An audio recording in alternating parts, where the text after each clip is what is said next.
O New York Times publicou matéria hoje exatamente discutindo, de alguma maneira, essa queixa generalizada de que o Supremo Tribunal Federal, em nome da, entre aspas, defesa da democracia, está extrapolando das suas atribuições. Até o New York Times, o comportamento do nosso Supremo chamou a atenção, inclusive do New York Times, né?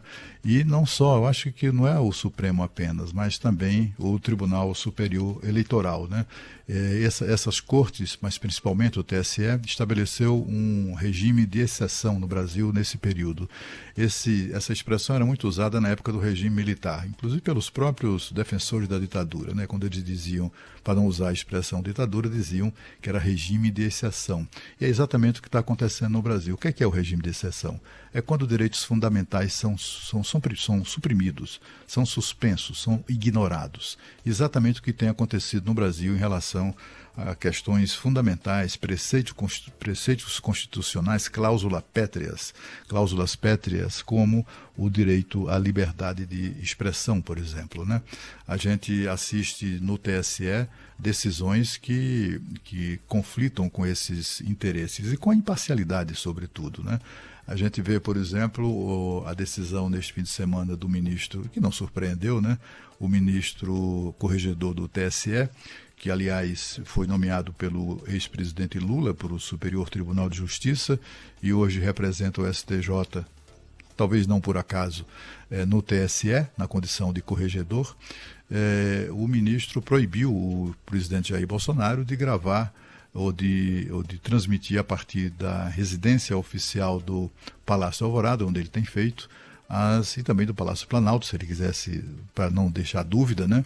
Proibiu que ele fizesse lives a partir desses endereços para atender novamente, é claro, como tem atendido prontamente a qualquer pedido da oposição.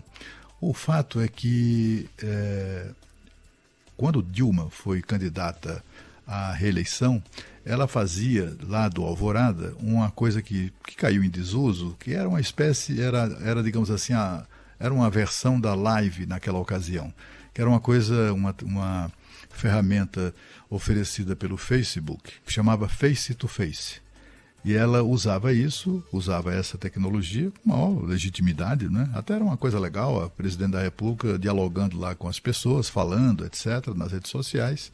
E aí o então candidato a presidente, Aécio Neves, foi ao Supremo Tribunal Federal pedir exatamente isso, que agora o TSE acolheu alegremente. Pediu que a Dilma fosse impedida de fazer aquilo das dependências oficiais do Palácio da Alvorada. Adivinha? O TSE decidiu que ela tinha o pleno direito de fazer isso. Afinal de contas, o Palácio da Alvorada é a residência particular do presidente da República, ainda que seja um próprio público, ainda que seja um prédio público. Mas aí, quando se trata de Bolsonaro, esquecem tudo, né? Esqueçam o que eu disse, esqueçam o que eu defendi, esqueçam a jurisprudência. O fato é que, com Bolsonaro, aí sim, ele está proibido.